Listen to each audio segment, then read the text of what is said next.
Hello everyone, मैं Arvind Jannu classes में आपका स्वागत करता हूं। आप सभी को पता है कक्षा 10वीं और 12वीं की जो बोर्ड एग्जाम होती है उनमें निबंधात्मक प्रश्न पूछे जाते हैं और निबंधात्मक प्रश्न को पॉइंट वाइज कैसे लिखते हैं, किस तरीके से आप उनका प्रेजेंटेशन करें जो प्रभावशाली हो और आपके पूरे में से पूरे नंबर आए। तो मैं आपको एक एक पॉइंट वाइज बताऊंगा, लिखना सिखाऊंगा।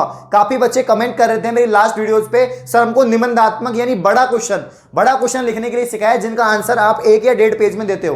तो आपको पॉइंट वाइज कैसे लिखते हैं, किन गलतियों को आपको ध्यान में रखना है और किन बातों को आपको ध्यान में रखते हुए आपको आंसर करना है जो आपके पूरे में से पूरे नंबर आए। क्योंकि सबसे ज्यादा मार्क्स वाले जो क्वेश्चंस होते हैं उनके आंसर में आपके नंबर नहीं कटने चाहिए। जो आपका लास्ट सेक्शन है कक्षा 10वीं और 12वीं की आरबीएसई बोर्ड की यहां पर स्पेशल में बात कर रहा हूं, तो आपके आरबीएसई बोर्ड में बात करूं मैं यहां पर, तो कक्षा 10वीं और 12वीं बोर्ड का लास्ट सेक्शन होगा सेक्शन ई। लास्ट सेक्शन जो आपका आएगा मेन पेपर में सेक्शन ई आएगा। तो सेक्शन ई में आपके शायद 3 क्वेश्चन होंगे। एक क्वेश्चन 6 नंबर का होगा।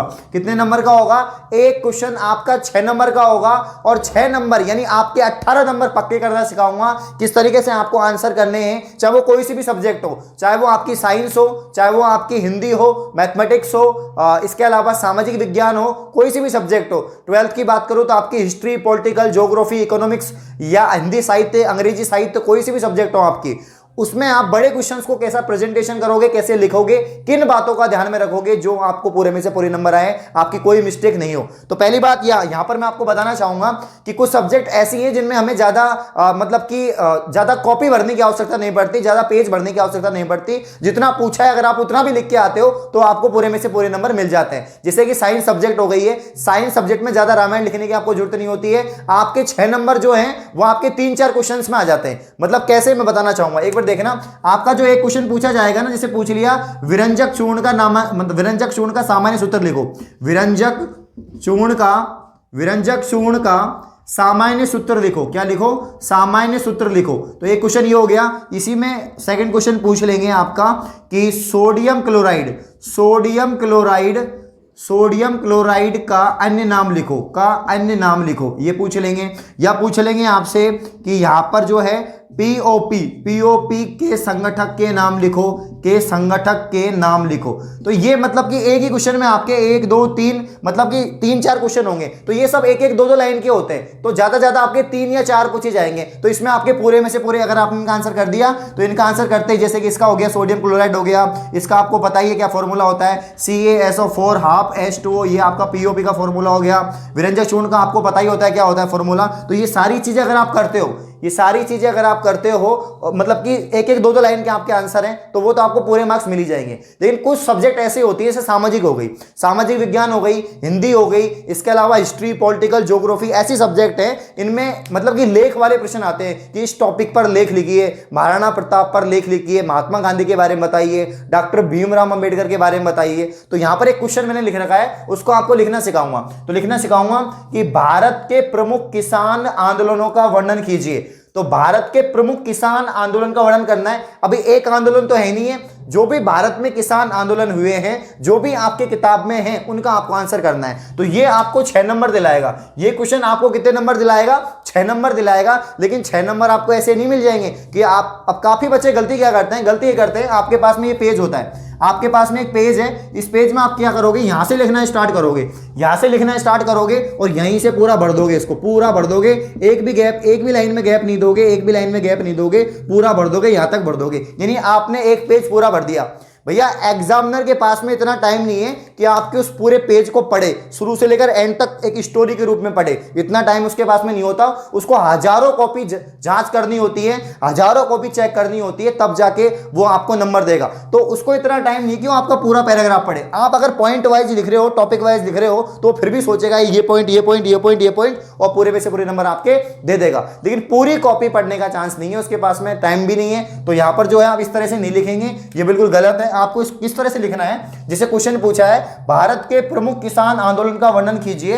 तो यहां पर पहला आंदोलन है नील, दूसरा दक्षिण का किसान आंदोलन या किसान विद्रोह, इसके अलावा पंजाब किसान आंदोलन, चंपारण किसान आंदोलन, खेड़ा किसान आंदोलन, अन्य संगठित प्रयास। तो यहां पर 6 टॉपिक हैं। इन 6 टॉपिक्स को आप 2 पेज में आराम से लिख सकते हैं। कैसे लिखोगे? पहले आप लिखोगे भारत के प्रमुख किसान आंदोलन, आपने हेडिंग लगाई भारत के प्रमुख किसान आंदोलन भारत के प्रमुख किसान आंदोलन, या आपने हेडिंग लगाई।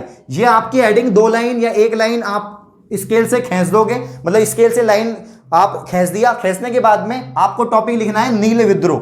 नील विद्रोह लिखेंगे और जैसे ही आपने नील विद्रोह लिखा तो इसके बारे में जो भी आपकी लाइन है, अब जैसे आपने एक टॉपिक लिखा, मैं बताना चाहूंगा आपको। आपने लिखा यहाँ पर नील विद्रोह। क्या लिखा? पहला टॉपिक नील विद्रोह आपने लिखा है यहाँ पर। और नील विद्रोह लिखने के बाद में, नील विद्रोह लिखने के बाद में आप यहां पर ऐसे एरो बनाएंगे और यहां पर एरो बनाने के बाद में आप यहां से स्टार्ट करेंगे। कहां से स्टार्ट करेंगे? यहां से स्टार्ट करेंगे, जिससे कि टॉपिक दिखना चाहिए। यहां पर इसको थोड़ा अंडरलाइन करेंगे। अंडरलाइन करने के बाद में टॉपिक को इसके सीध में से नहीं, काफी बच्चे क्या करते हैं, यहीं से लिखना स्टार्ट करते हैं और उसके नीचे से लिखना शुरू कर देते हैं। तो टॉपिक क्या होता है, मतलब कि एक तरह छुप जाता है। टॉपिक जो है छुप जाता है। छुपाना नहीं है टॉपिक को, हाईलाइट होना चाहिए, तभी तो हम अंडरलाइन कर रहे हैं। अंडरलाइन का मतलब क्या है? टॉपिक हाईलाइट होना चाहिए। तो आप यहां से स्टार्ट करेंगे लिखना और यहां से इसके बारे में लिखेंगे, फिर इस वाली लाइन को छोड़ देंगे और ये जो नीचे वाली लाइन है इनको पूरा भरेंगे। तो नील विद्रोह के बारे में लिखेंगे 2 या 3 लाइन नील विद्रोह के बारे में लिखने के बाद फिर वापस से आ जाएंगे आपका दक्षिण का किसान विद्रोह। उसके बाद फिर इसको भी ऐसे लिखेंगे, फिर पंजाब का किसान आंदोलन, चंपारण का, खेड़ा का और अन्य संगठित प्रयास। ये 6 पॉइंट लिखने के बाद में आपको पूरे में से पूरे नंबर मिल जाएंगे। लेकिन आप इन 6 पॉइंटों को एक पूरे पेज में लिख रहे हैं, बिना स्पेस छोड़े, बिना लाइन छोड़े लिख रहे हैं, तो आपको मार्क्स कम मिल सकते हैं, क्योंकि एग्जामिनर के पास भी इतना टाइम नहीं है कि वो आपकी पूरी रामायण पढ़े, आपकी पूरी महाभारत पढ़े। इतना टाइम उसके पास में नहीं है। उसके पास में सफिशिएंट टाइम है। तो आपको जितना हो सके उतना अच्छा प्रेजेंटेशन करना है, जितना हो सके उतना ऑथेंटिक लिखना है, उतना क्लियर लिखना है और उतना ही अच्छा दिखना चाहिए वो जो आपका आंसर है। तो आपके पूरे में से पूरे मार्क्स मिलेंगे। तो लिखने पर जो है नंबर करते हैं, तैयारी सब करते हैं, मेहनत सब करते हैं, पढ़ते समय सब है, लेकिन लिखने, जो लिखता है अच्छा है उसको मार्क्स ज्यादा मिलता है और उसी को बोलते हैं स्मार्ट वर्क। ये बार बार मैं हर वीडियो में बोलता हूं, smart work, smart work, smart work. यही होता है कि आप आपकी आंसर कॉपी में कैसे लिख रहे हो, ये इंपॉर्टेंट है। तो इस तरीके से आप बड़े क्वेश्चंस को लिखोगे। और भी काफी सारी चीजें होती हैं। छोटे क्वेश्चन तो 1 लाइनर होते हैं या 2 या 3 लाइन के आंसर्स होते हैं, तो आप कर देते हो, उसमें कोई दिक्कत नहीं है। आपने किया तो आपको मार्क्स मिल जाएगा 1 नंबर या 2 नंबर, और नहीं किया तो आपके जो भी मार्क्स का वो क्वेश्चन है वो आपके कट जाएंगे। लेकिन बड़े क्वेश्चन जो होते हैं वो ज्यादा नंबर के होते हैं। मैंने बताया जैसे सेक्शन आपका ई वाला है या आपका सेक्शन डीबी, आपका सेक्शन डीबी कितने नंबर का होगा? वो भी आपका 10 नंबर का होगा। एक क्वेश्चन आपका 5 नंबर का आएगा। सेक्शन डी में एक क्वेश्चन आपका 5 नंबर का आएगा, 2 क्वेश्चन आपके आएंगे, 2 क्वेश्चन आपके आएंगे, एक क्वेश्चन 5 नंबर का होगा, यानी 10 नंबर के आपका सेक्शन डी हो गया। आपको अथवा में मिलेंगे। इस बार आपका परीक्षा पैटर्न चेंज कर दिया है, आपको अथवा में सारी चीजें मिलेंगी। लेकिन फिर भी आपको ऑथेंटिक लिखना होगा, फिर भी आपको मतलब कि सिस्टमेटिक तरीके से लिखना होगा आंसर को, तभी आपको पूरे में से पूरे नंबर मिलेंगे। तो जो बातें मैंने आपको बताई है, इन बातों को आपको ध्यान में रखना है। और मैं आपको एक कॉपी भी दिखाना चाहूंगा जो मैंने आपको पहले दिखाई थी। तो मैं आपको एक कॉपी दिखाऊंगा साइंस की और वापस से उसको दिखाऊंगा कि उसने बड़े क्वेश्चन का आंसर कैसे लिखा है। तो यहाँ पर आप एक कॉपी देखेंगे और इसको मैं आपको दिखाना चाहूंगा, शायद आप देख पा रहे होंगे। तो यहाँ पर जो बड़ा क्वेश्चन है वो है क्वेश्चन नंबर 28, उत्सर्जन के ऊपर है, उत्सर्जन का। तो इन्होंने देखो काफी अच्छे से लिखा है इन्होंने, आप देख पा रहे होंगे काफी अच्छे से इन्होंने लिखा है उत्सर्जन के बारे में, पॉइंट बना के सारी चीजें बहुत बढ़िया तरीके से लिखी है इन्होंने। और उसके बाद में क्या है, जैसे मतलब कि क्वेश्चन नंबर 30 का देखोगे, आवर्धनता, नेत्र समंजन, आप देखो सारी चीजें बहुत बढ़िया तरीके से दी हुई हैं और बहुत अच्छे तरीके से आप देख पा रहे होंगे। तो मतलब क्वेश्चंस को सिस्टमेटिक तरीके से किया गया है और मतलब कि स्पेस भी सही जगह छोड़ा है, मतलब जो जितना स्पेस छोड़ना चाहिए था। जैसे आवर्धनता लिखी हुई है, उसके बाद ये फॉर्मूला लिखा हुआ है, उसके बाद नेत्र समंजन क्षमता लिखी हुई है। तो सारी चीजें सिस्टमेटिक तरीके से की है, तो इनको पूरे में से पूरे मार्क्स मिले हैं। और ये 100 नंबर वाली कॉपी है जिसके ऊपर मैंने वीडियो बना रखी है। तो आई होप आपको जो भी मैंने पॉइंट बताए वो समझ में आए होंगे। और ऐसी वीडियो पाने के लिए आप चैनल को सब्सक्राइब करें, बेल आइकन को प्रेस करें, जिससे आने वाली सभी वीडियो की नोटिफिकेशन आप तक पहुंच जाए।